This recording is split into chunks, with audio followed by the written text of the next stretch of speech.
In Granger's hollow, the corn grew taller than most boys' fathers, thick as secrets and golden like dying fire. The wind moved slowly here, dragging heat across rusted fences and wooden porches. It was late summer, the kind that made the air buzz, where everything felt too still, like the world was holding its breath. People spoke softly during this season, not because of manners, but because of memory. Jacob sat on the back steps of his grandmother's house, hugging his knees, and staring into the sea of corn just beyond the wire fence. The sun had dipped low, bleeding orange across the sky, and the stalks swayed ever so gently, not enough to be natural, not enough to be blamed on wind. His ears twitched. There it was again, the whispering. He didn't know when it had started. Exactly. Maybe last week, maybe longer. The voices came in thin, papery gasps, like someone speaking into an old tin can, too faint to understand, too constant to ignore. His grandmother said it was just the wind playing tricks, but the kids at school said otherwise. They called it the man who watches from the corn. Some claimed to have seen him, tall, unmoving, standing just where the stalks meet the clearing. If you blink, he's gone, they said. If you stare too long, he moves. Most laughed when they said it, but never too loud, and never after dark. Jacob, small for his age and shy by nature, didn't laugh at all.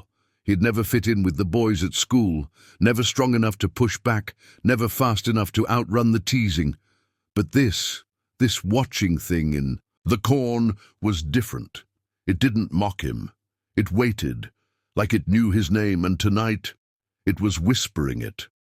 The next morning, sunlight spilled weakly through the kitchen window, casting pale lines across the cracked linoleum floor. Jacob sat at the wobbly table, staring into his bowl of akara and ogi without appetite. The whispers still clung to his ears like cobwebs. Across from him, his grandmother stirred her tea with the slow grace of someone who knew how to let silence. "Speak first. You heard it again, didn't you?" she asked, not looking up. Jacob nodded. His voice came out a whisper. "I think it knows I'm here." She sighed deeply. Then she leaned in, eyes dark and heavy. "Jacob, listen to me well. That field isn't just soil and seed, it's hungry."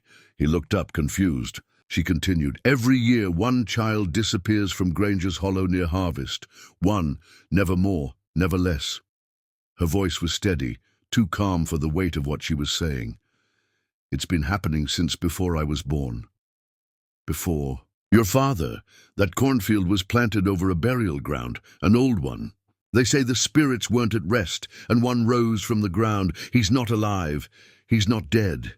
He just watches." Jacob's spine prickled. "They call him the Watcher. Tall, no face, limbs like old straw. He feeds on fear, Jacob, not blood, and the more afraid you are, the closer he gets." Just then, Brady strutted into the kitchen, stretching and grinning. "Oh, come on, Grandma, really? That old yarn again?" He grabbed a piece of akara and popped it into his mouth. "There's no ghost in the cornfield, just bored farmers and scared chickens." He looked at Jacob, smirking. "Tell you what, little cousin, if you're not scared, why don't you go in there tonight? Let's see if the Watcher shows up for you." The sky that night was a sheet of pitch, starless and thick, the kind of dark that swallowed sound. Granger's hollow always went quiet by 9 p.m., but tonight the silence was unnatural, as if the whole town was holding its breath for what was about to happen. Brady and two of his friends, Depot and Marcus, led Jacob along the gravel path behind. The grain mill, flashlights bobbing in the dark. The cornfield loomed ahead, a jagged black wall taller than any of them. The boys were laughing, but there was a nervous edge to it, like they were waiting for someone to say, "Never mind." No one did. 10 minutes, Brady said, slapping the old flashlight into Jacob's hand. "Just walk in, count to 60. 10 times, then walk out. Easy." His grin was wide, careless. "Unless the Watcher gets you first." Jacob hesitated at the edge of the field, heart rattling. The corn rustled, not loudly but persistently. And yet the night air was still. He stepped in. The rows closed around him like claws. Corn brushed against his arms and legs, dry and whispering. Every few steps, the light flickered. He tried not to panic, but the rustling grew louder, closer. Not from wind, no. Something was moving. Then the light caught something, a scarecrow. It stood crooked, leaning against a crooked post. But it was wrong. Its head wasn't a sack, but a smooth, pale mask. And its eyes, they were human, real, wet, watching. And then they blinked. Jacob screamed, dropped the flashlight, and tore out of the cornfield like his soul was on fire. He tripped, scraped his knee, didn't care. When he burst out of the rows, Brady and the others were laughing so hard they were choking. "Man, you should have seen your face," Brady whooped, holding his stomach. Jacob couldn't speak. His skin was ice. Later that night, the house was quiet. The wind had picked up. Brady never came home. By morning, only his sneakers were found. One stuck deep in the cornfield, the other sitting on Jacob's porch. By dawn, the search had begun. Brady's mother was already screaming before the sun rose. The town, sleepy and skeptical as ever, mobilized slowly, some out of concern, others out of routine.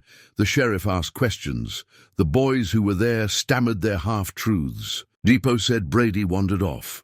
Marcus claimed he saw a flashlight bobbing deep in the corn, then nothing. Jacob said nothing at all, but inside he knew. There was no more mocking voice in his head, no argument left to fight.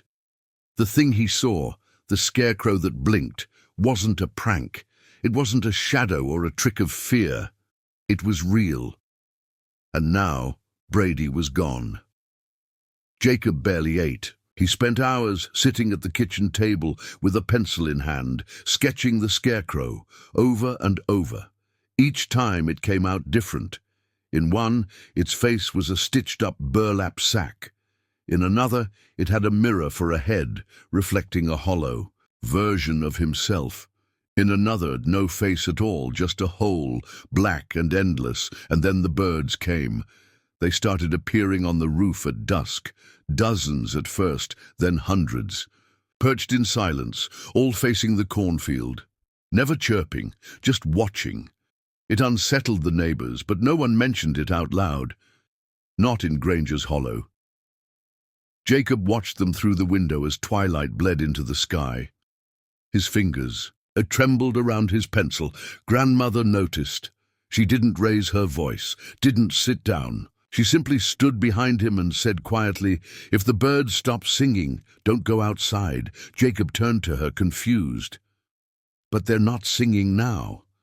She looked him dead in the eye, her voice a whisper sharper than any scream. "I didn't say they haven't stopped, I said when." Jacob's dreams grew heavier as the days passed, each one darker than the last. In them, he was always walking, barefoot, into the cornfield. The stalks didn't sway anymore. They bent. They made space for him like they were expecting him, like they remembered his name. He never turned back in those dreams. He never could. Something behind him always whispered, "Keep going. You belong to me now." And just before he vanished into the blackness, he would hear the snapping of roots, like bones breaking in soil. One morning he jolted upright in bed, soaked in sweat. The sheets tangled around his legs, and a strange dampness clung to his skin. He pulled back the covers and stared. His feet were caked in mud. He hadn't gone outside. He was sure of it. But the mud was there, dark and earthy, and it smelled like the field. During the day, Jacob became quieter, more distant. At school, his classmates teased less now. Something in his eyes unnerved them.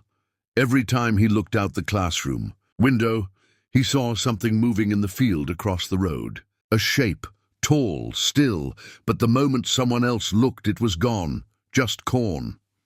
That evening, he sat on the porch staring at the rows. The birds were still watching.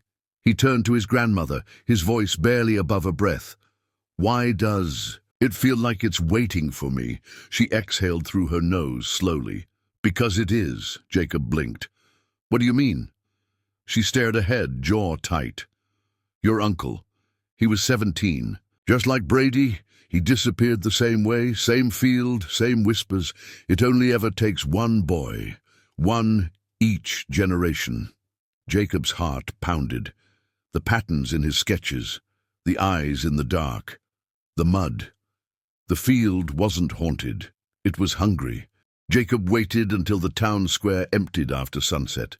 With a hoodie pulled over his head and his breath fogging in the cool air, he crept into the back of the town library.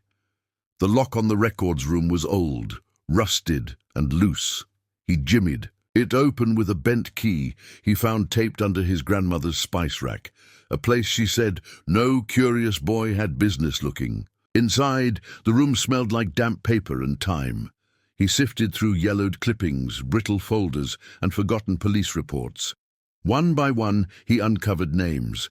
12 teenagers, all local, all boys, all gone without a trace. The pattern stretched back 60 years, like clockwork. None of them had ever been found. No remains, no evidence, no explanations. Then he saw her name, Maya Crick, age 15, disappeared 1978, returned after 3 days, mute. Never spoke again. Jacob's stomach tightened. The next day, he rode his bike to a nearby care home that smelled like antiseptic and endings. Room 12, Maya Crick. Now in her 80s, her body was thin as thread, her eyes dull. But when she saw Jacob, something in her snapped awake.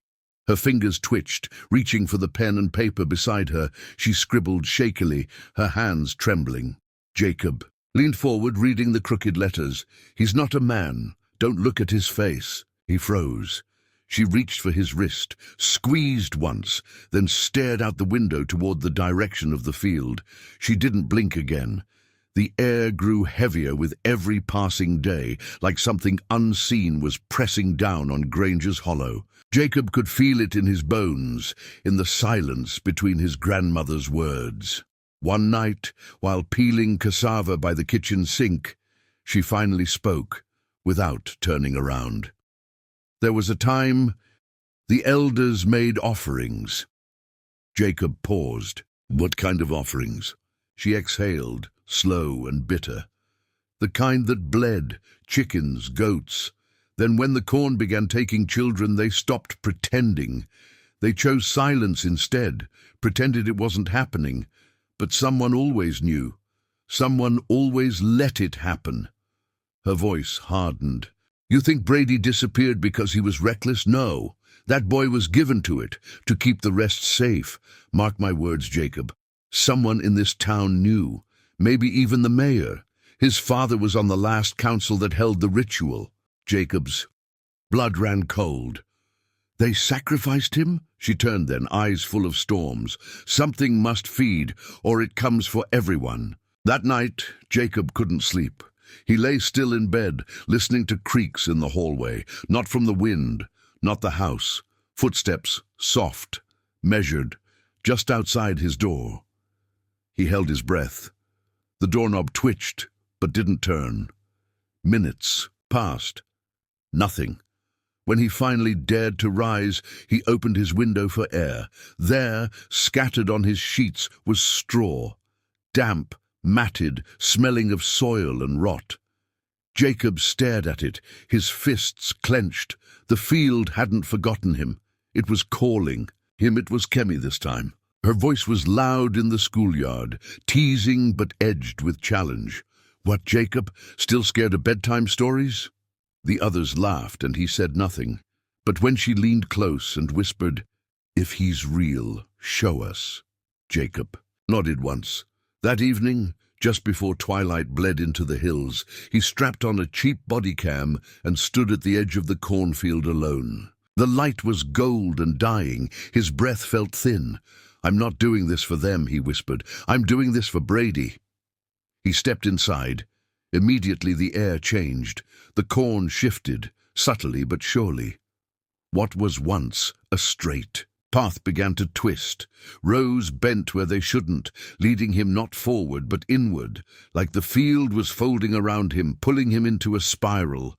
The whispers started softly, like wind through grass. But then they sharpened, louder, closer. Jacob, Jacob, don't run! His name echoed between the stalks, in voices that weren't his. Some were low, others were high. One sounded like Brady. He turned and stumbled, heart racing. Then he saw it. Caught on a broken stalk was Brady's hoodie, white, torn, blood-stained at the shoulder. The fabric trembled, as if breathing, as if waiting. Jacob stepped closer, hand out. The corn behind him rustled violently, though no wind blew. The whispers turned into gasps. Something knew he was there. Something was watching, and it wasn't done with him yet.